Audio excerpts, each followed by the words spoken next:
Hey everyone, my name's Steven Johnson. Welcome to the Tonal Shift.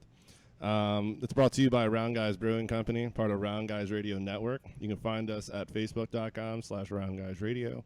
On YouTube, search Round Guys Brewing Company. We're on Spotify, Apple Podcasts, Google Play, and more by searching Round Guys Radio. I want to welcome my guest, Alyssa Garcia. How are you doing today? Hey, I'm doing good. Thanks for having me. Indie pop songwriter, singer-songwriter. 2 songs featured in a full-length film, Getting Grace. Yeah. Came out a couple years ago, and always in the studio. Got a couple projects, nothing finalized yet. But for the average listener, tell us a little bit about who you are, what you do, as a whole. Yeah. So I've been writing since I was 11. I guess I like to say that, but then pretty seriously since 15. And it's been a passion of mine. I'm a pianist and ukulele player, learning guitar. I'm going to school at Drexel in the audio engineering program, trying to learn, be a well-rounded musician and producer and stuff like that. Based in Philly. Music is everything to me. My music is very personable. Tend to write a lot of stories, things people can relate to. Experimenting recently with a lot of acoustic sounds mixed with electronic sounds and finding that balance, finding that sweet spot with those two. And that's me. Nice. So I've known you for a couple years. We have an interesting, sort of origin story here. I know Alyssa back from Chaplin's over in Spring City, and you were running the open mic there before I came in there, and I was like, no, I want to learn how to run sound. Get out of my way. And I always I remember the first time I ever heard you perform, I was blown away. I don't think I'd ever seen anyone in person sing that way up until that point. I had been to metal shows and seen a lot of Baby King concerts, but that was the first time I've seen anyone singer-songwriter just get up there, and it was an open mic, so it's completely taken by. I had this is way before I was so super involved with the open mic. So yeah. The one thing that always I wouldn't say it was always on my mind is one, you were singing with this incredible voice at a super young age. A very well-developed voice, one. Thank you. Songwriting-wise, also well-developed at a very young age. And so for anybody here who's interested and is getting ready to run and go listen to your music, where did that start? Where did that come from? What was that process? How did you become the artist you are today? What was that journey like? I mean, I always like to tell people I was a very emotional kid, still am. But like I said, I've been playing piano. I started lessons around 5, and my teacher, his name is Stu Shames. He lives up in California now, but he is a singer-songwriter and playwright, and he's fantastic at it, and he's taught me everything I know. And he really started me on the path of expressing myself through music and writing those emotions down, writing those feelings down, writing a story that people can relate to, but it's also very specific to your own lifestyle, and making people feel things with whether it's lyrics or music. And I tend to stick to that, to the genuineness of telling a story and making people laugh, making people cry through music and emotion. So where do you find the inspiration to write a lot of love songs? That's also been a big wonder for me, knowing you on a personal level. Where are you getting? That's such a good question. It's an incredible. I don't know. I'm not the best with relationships at all, and a lot of my songs appear to be love songs, but they're really they're not romantic love songs. They're more love other people, just treat other people with respect and love, and care for them, and that really stems from the way I was raised. My family is, super caring, and seeing my mom and dad's love, seeing, couples out on the street, dancing randomly in the middle of whatever, that genuineness, that thing that you can't capture. I like to write about, or attempt to write about that, and just the beauty of it all. You hit the nail on the head. I mean, being a voyeur and being able to I try to that. Stick to that. Stick to the love in music as opposed to stick to the love in real life. Well, that's a different story. So who's been an important part in your life as a musician or as an artist and as a songwriter? Uh, I mean, personally, it's definitely Stu Shames, like I was mentioning. He's done everything for me to put me on this path and like really just give me this gift of being able to express myself in this way because I have no idea how else I would let all of these emotions out and kind of put it on paper. So I attribute a lot to him. In terms of like inspirations and stuff, growing up and still, Sarah Bareilles has always been a huge influence. Incredible Ingrid songwriter. Michaelson, yes, Incredible so song. good. I've had to do I had to do a couple of covers for Laurie Strunk over I can't remember the name of her vocal studio, but I had to do a vocal recital, so I had to learn a bunch of Sarah Bareilles. I can't say her last name, I butcher it, so I'm not going to try. Sarah B songs. Yeah, yeah. And it's like it's not music I would typically go to, but I realized that the songwriting, the structure, it's like she's telling a fun story sometimes over and over again, but it's like it doesn't lose the luster, even if she. Exactly. It's very strange. I don't know how she does it, but it's recognized. Unexplainable. So I get where you're coming from like, with that. Yeah. Yeah, and that's something that I've been trying to attain, or I still try to attain, but she's just fantastic. So female singer-songwriters like that, so like Regina Spektor. Nowadays, Alessia Cara is a huge influence on my more recent music. Bene, who else? Yeah, I mean, just songwriters that can tell a story and make someone feel something. That's very genuine. It's important to a lot of people. I mean, I've seen your music touch a lot of people. Always, we could see sort of like that desire to sort of reach somebody with just more than just like a catchy beat or anything like that. Sure.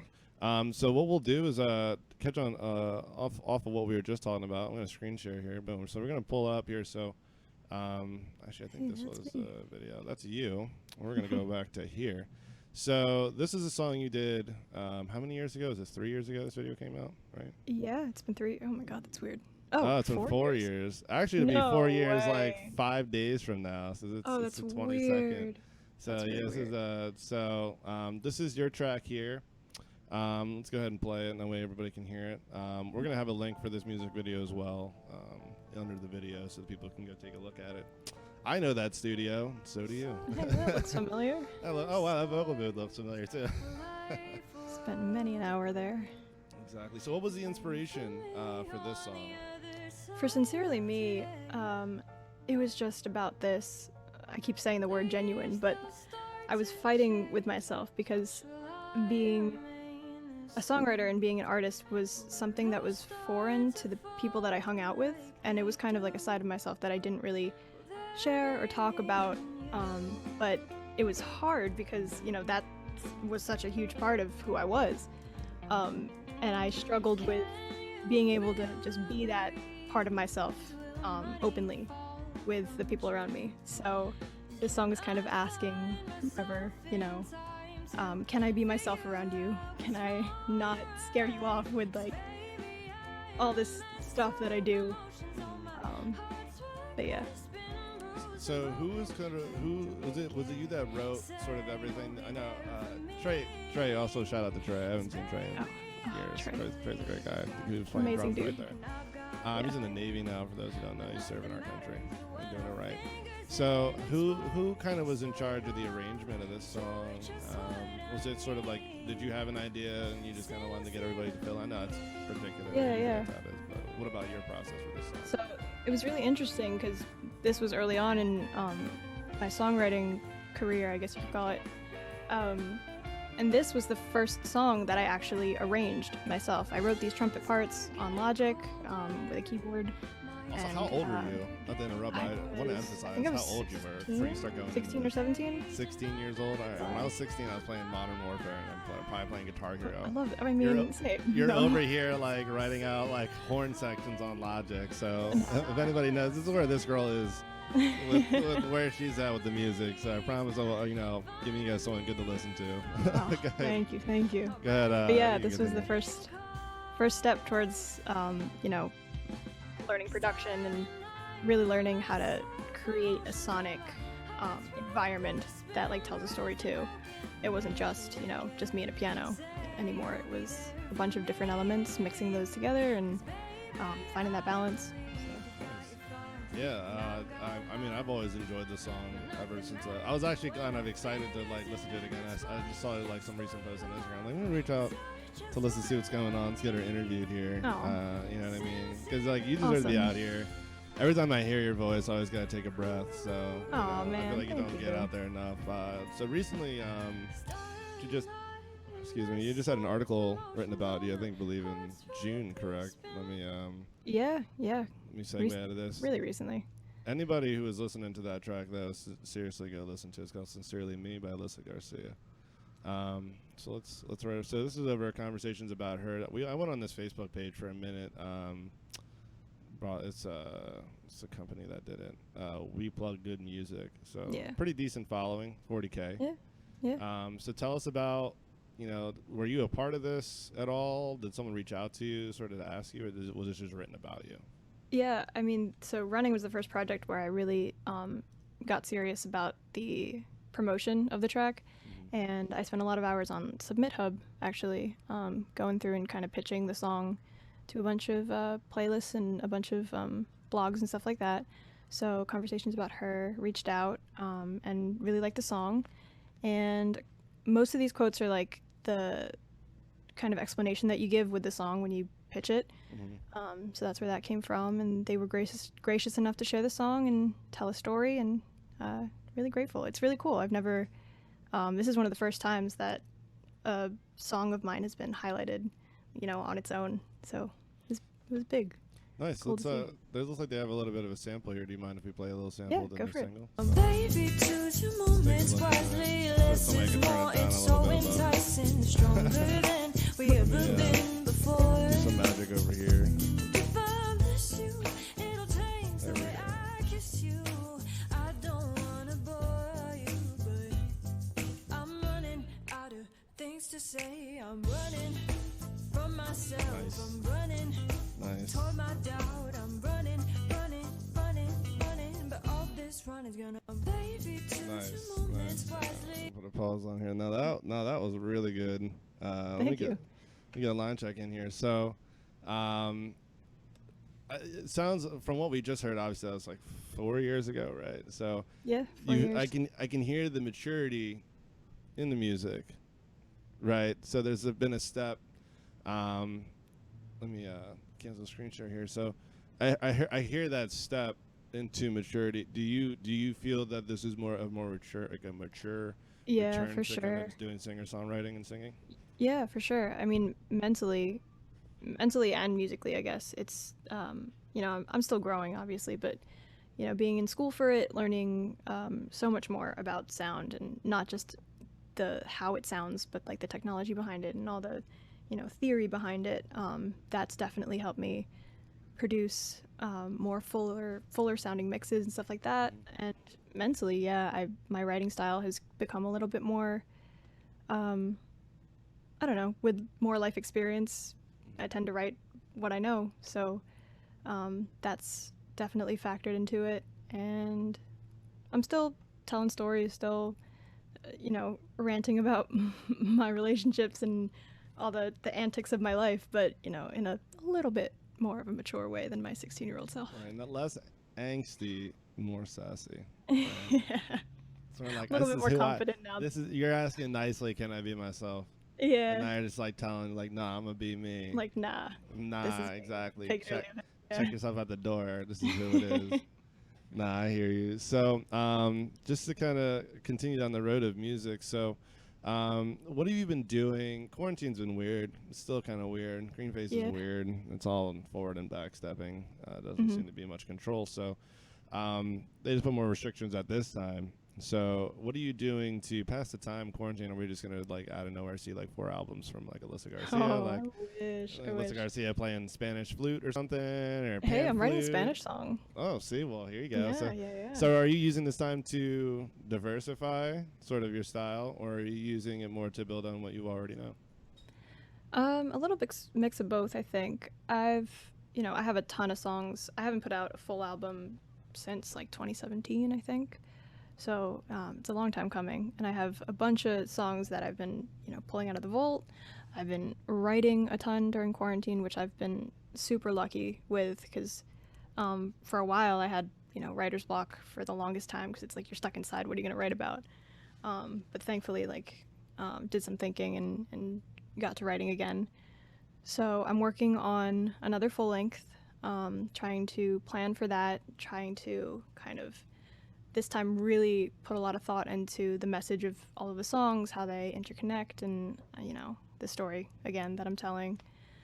Yeah, I'm just learning a lot more about production, a lot more about recording, having fun with it. I have this little studio set up in my house now.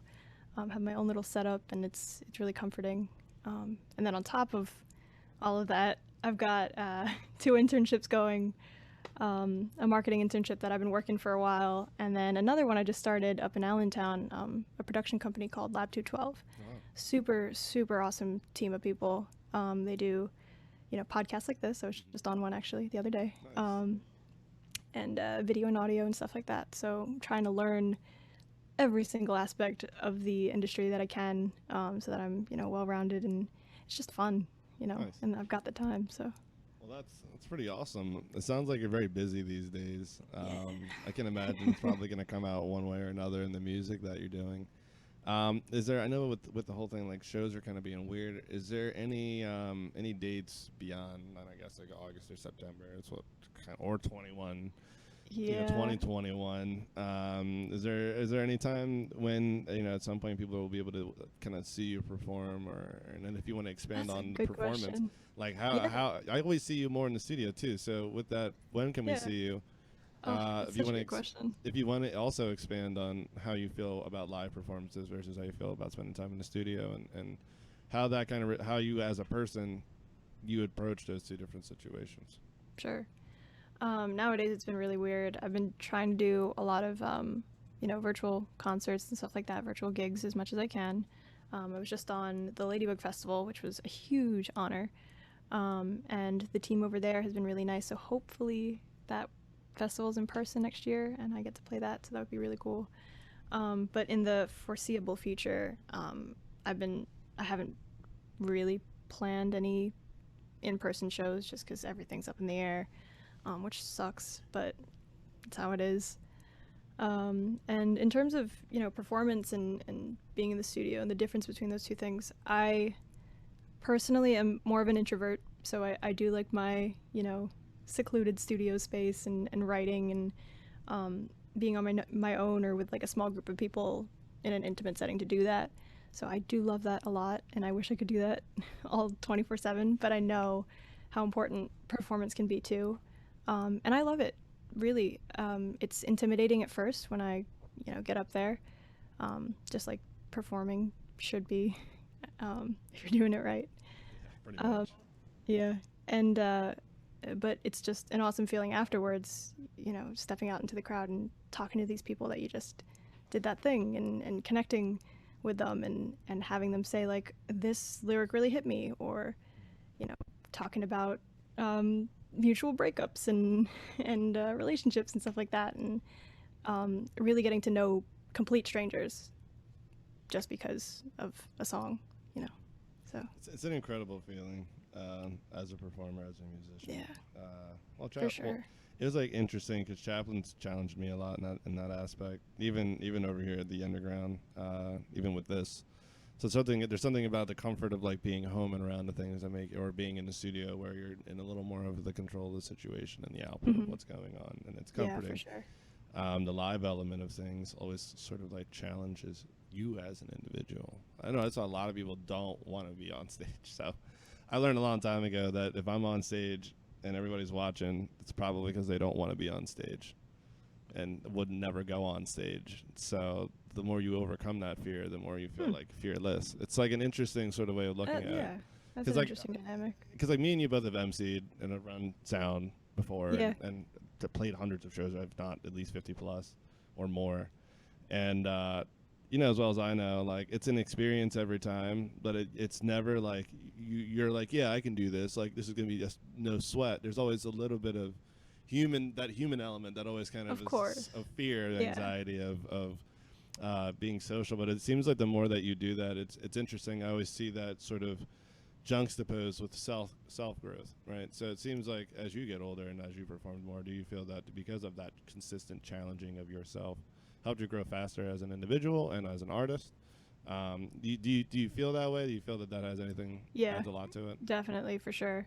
As I've gotten older, thank God, I've gained a little bit more confidence in who I am and what I'm doing. And it's just been great seeing all the support and stuff like that over the years, and that's really fueled, being able to get on a stage and perform and know that I'm doing something that people do enjoy, and afterwards connecting with them and just being a person and recognizing that they're just all people in the audience too.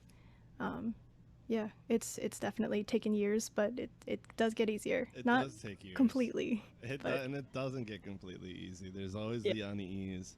But it's like, as me, like for me personally, it's like once, just like how you had the same experience where it's like everybody's just an individual and everybody's just trying to get treated as an individual. Yeah.